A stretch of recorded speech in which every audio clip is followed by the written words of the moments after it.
You pull as many of them off as you can.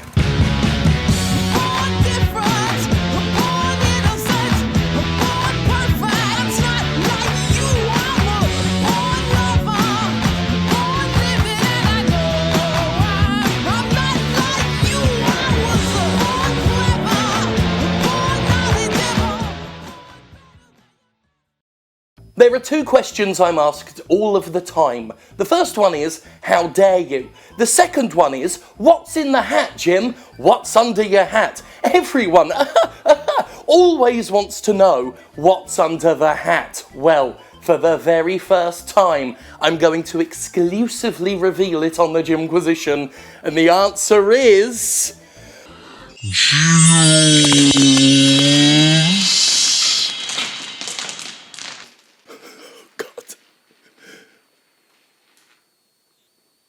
They went fucking everywhere. They're stuck in the glasses. There's one in here. They're still falling out. They're coming from somewhere and they're just falling out. I'm barefoot and oh God, I'm barefoot and they're very sharp. This has gone wrong.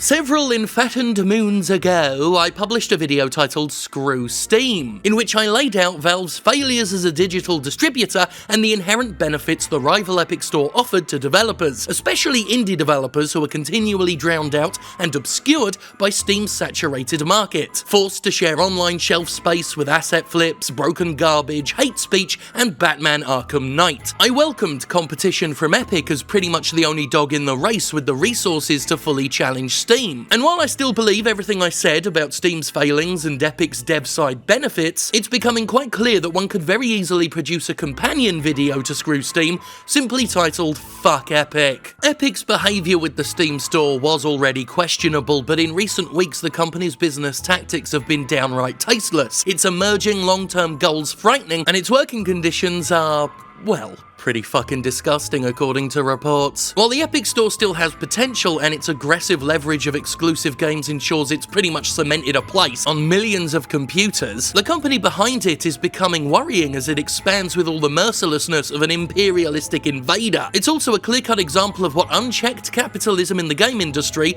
dubbed CAAApitalism round these parts, can allow a corporate cockend to get away with. As well as securing a bucket load of indie titles, the developers of which having understandable reasons to jump ship, Epic has acquired timed exclusivity on an increasing number of so-called AAA games from major studios with publishers that absolutely do not need the financial incentive Epic offers. Nevertheless, they've taken the deal because they're AAA game publishers and they'd stab your dog for an extra $20. The Division 2, Metro Exodus, The Outer Worlds, and most egregiously Borderlands 3 are all on Epic's exclusive list, and the company has stated it plans to pinch more. There are currently no listed plans for Epic to acquire Batman Arkham Knight, which admittedly raises the Epic Store's value.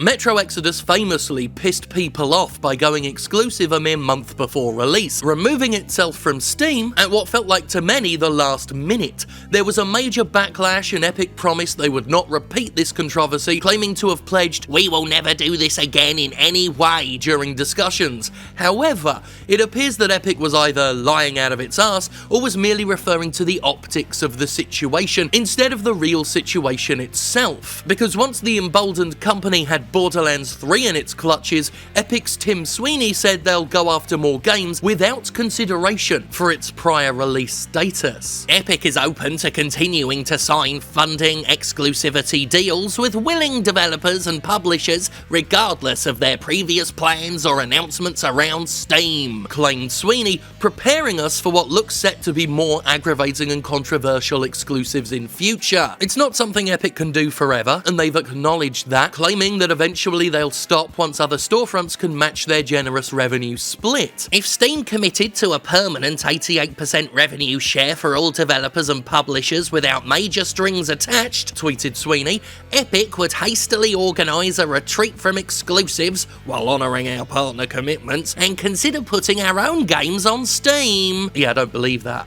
I literally don't believe what Tim Sweeney said. It comes off more like an arrogant boast based in the belief that Steam wouldn't ever match their revenue split, something you say because you don't believe it'll ever really happen. The claim is suspect because it simply makes no sense. If the Epic Store forces Steam to compete on a revenue split level, Epic will have lost one of its biggest advantages. I've done this job for a long time and I've never seen a company become less competitive because another company became more competitive. If Epic lost that edge over Steam, it would need to be more aggressive on some other level to continue competing, because it sure as shit doesn't have a better storefront than Steam. Plus, Epic boss Steve Allison, while stating Epic can't keep up the exclusivity war, left the door open to continue doing it in perpetuity anyway. At some point, we could go to 0 exclusives or very, very few, he said. We definitely won't be doing it at the scale we're doing it now. Thanks, Willem. Ah, don't mention it. In just 2 short sentences, the number of exclusives go from 0 to a few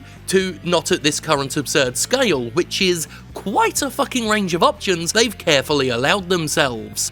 Here's a TV that looks like an apple.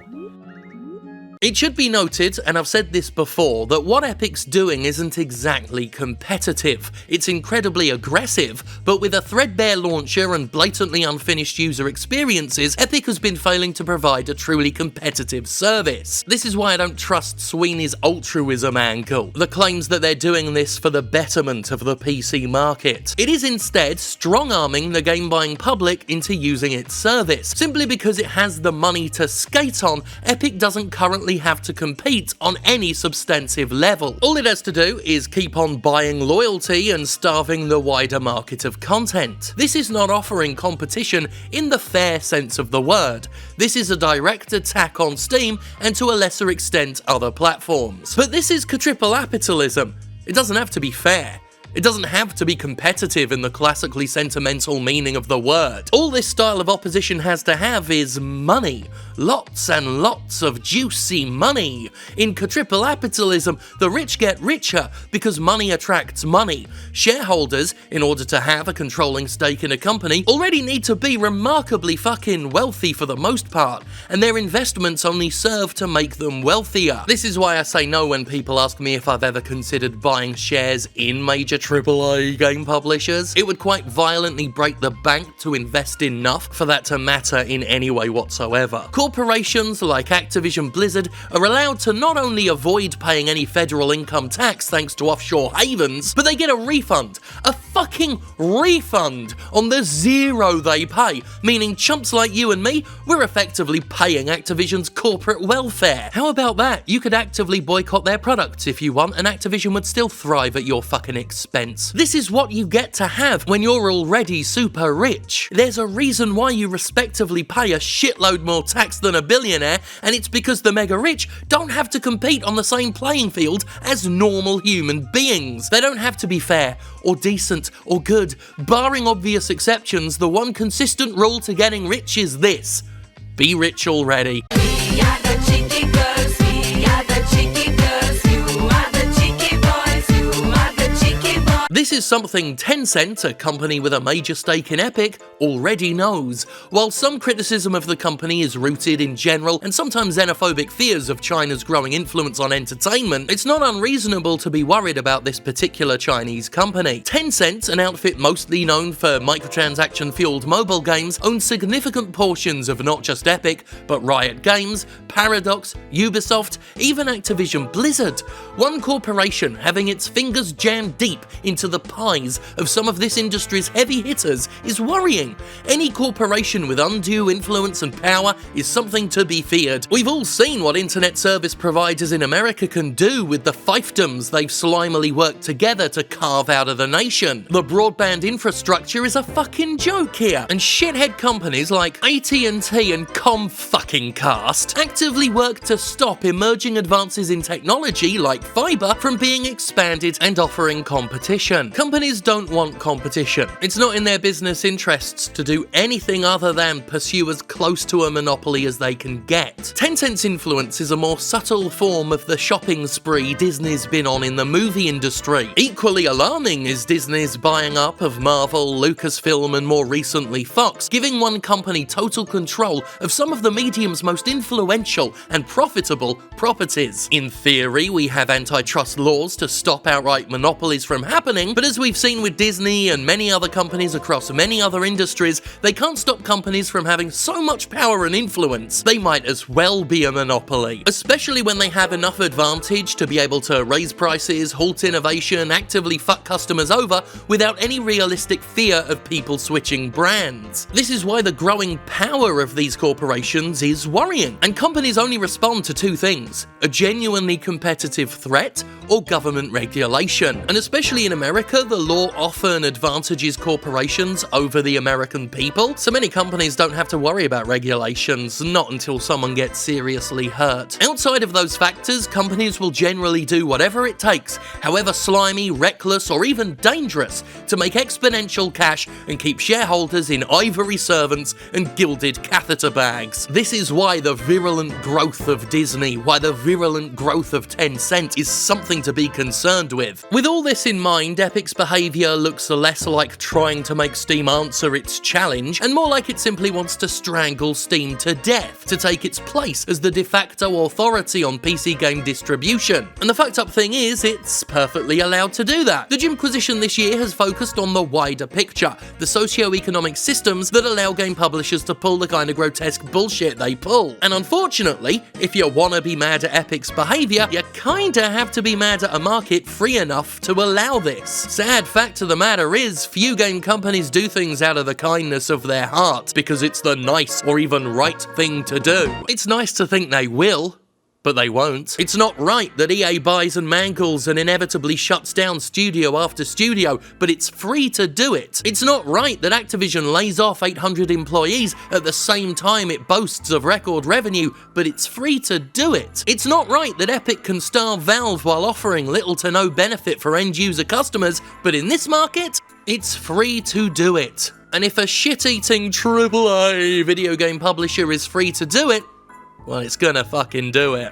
Epic is also free to have a workplace environment resembling a shitty off-brand version of hell. This past week, the company was blasted for obscene work hours inflicted on staff, with some departments working between 70 and 100-hour weeks. This is literally fucking bonkers. As we already know, anything beyond a 50-hour work week is harmful to productivity, because it turns out folk can't work as good when they're fatigued and stressed to the point of tearful breakdowns, as they're reported to do at Epic. One could do an entire video on Epic's abuse of workers. In fact, I have. But here are some choice quotes from said video to give you an idea of just how bad it is. If I got to the end of an 8-hour workday and I turned to my supervisor to ask if I needed to stay on, they'd often look at me as if I was actively stupid.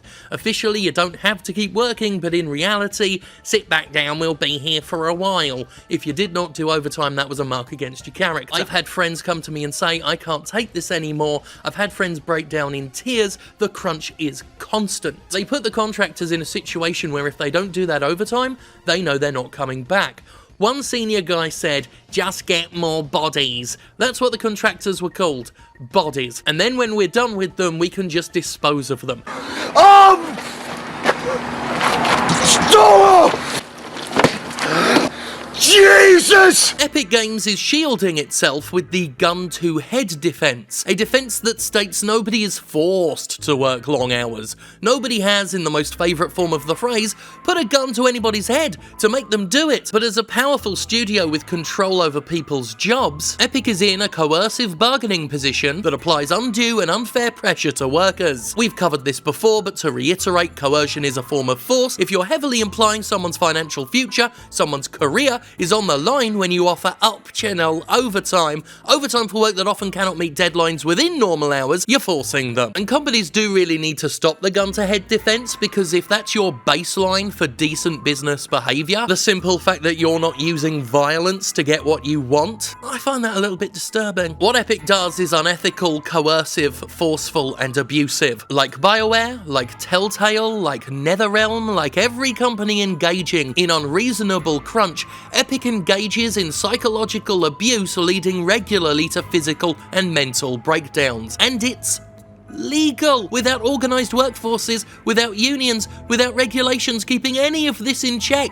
It's totally legal, it's completely allowable, it's a fucking free-for-all. The game industry has proven time and time again, if it can get away with it, it'll do it. And in a rampantly unchecked capitalistic system where making money is the only cardinal rule, game publishers have proven willing to destroy the art they publish, shut down quality developers, initiate mass layoffs as a form of self-reward, escape paying workers money they're owed, put gambling in their games, pay no fucking tax, and buy enough exclusives to staff competing storefronts while abusing human beings. And that's just a selection of what they get up to. The game industry is long overdue getting kicked on its back so we can see its seedy underbelly baking in the sun. Maybe the worst thing is that in the current economic system, you will not get better competition for Valve than the sleazy, questionable Epic Games. Valve certainly ain't losing sleep over any other alternatives, because throwing money around, using vast resources to ruthlessly cut the competition's legs out from under it, that's the only way to compete in a damn near lawless environment.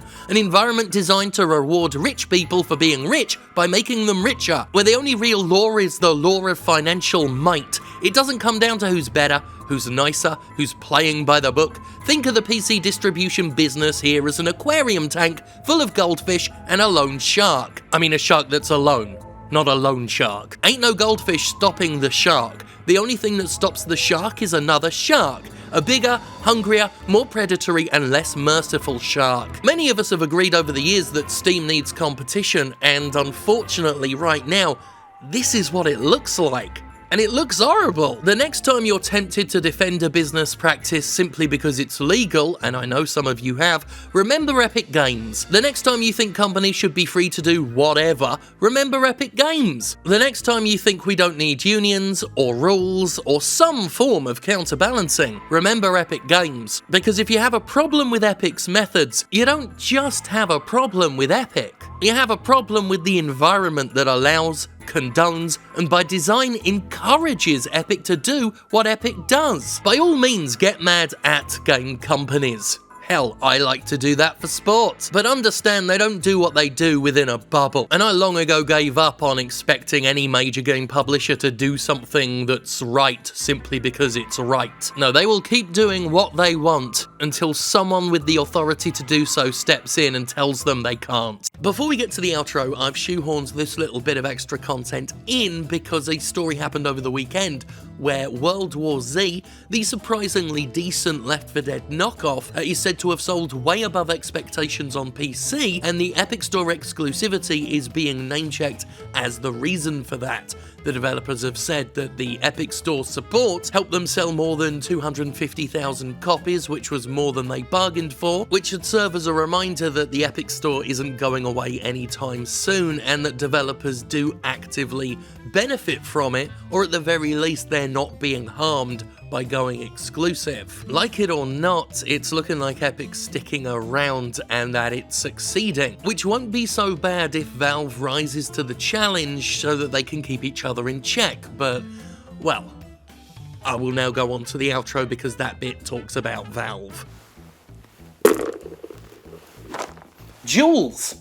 Anyway, we have just given... The jewels are still falling. Brilliant. I don't even know where they're coming from. They went into my clothes when I lifted my hat. They just went down my neck. They just went down my fucking neck. This was a bad idea. Justin, why did you let me have this one? Why did you let me do this? Now, despite all of this, I still think Valve has some culpability here, because Valve seems to still be asleep at the wheel.